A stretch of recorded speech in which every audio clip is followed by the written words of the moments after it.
Prostate enlargement ఉంటే మనం life long medicines వాడాలా? ఈరోజు తెలుసుకుందాం. ఇది 60 ఇయర్స్ తర్వాత ప్రోస్టేట్ ప్రాబ్లం అన్నది జనరల్గా అందరికీ వస్తుంది.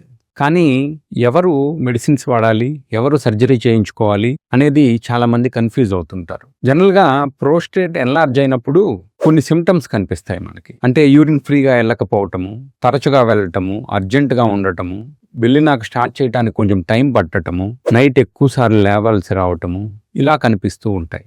సో మీకు సిమ్టమ్స్ అనేవి చాలా మైల్డ్గా ఉండి ఫ్లో అనేది ఫ్రీగా ఉంటే బేసిక్ లైఫ్ స్టైల్ మోడిఫికేషన్స్, కొంచెం ఫ్లూయిడ్ రెస్ట్రిక్షన్తో దీన్ని మేనేజ్ చేయొచ్చు.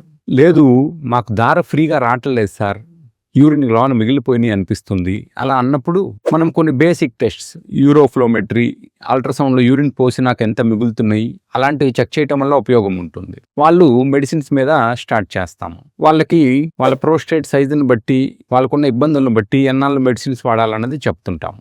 అలానే ఈ మెడిసిన్ వాడుతున్న ప్రాబ్లం రిజాల్వ్ కాని వారికి సర్జరీ అనేది అవసరం. సో మీ ప్రోస్టేట్ సైజుని బట్టి, మీకున్న ప్రాబ్లం బట్టి, మీ ఫ్లోని బట్టి మీ యూరాలజీ డాక్టర్ గారు ఏ ట్రీట్మెంట్ తీసుకోవాలి అన్నది డిసైడ్ చేస్తారు. Thank you.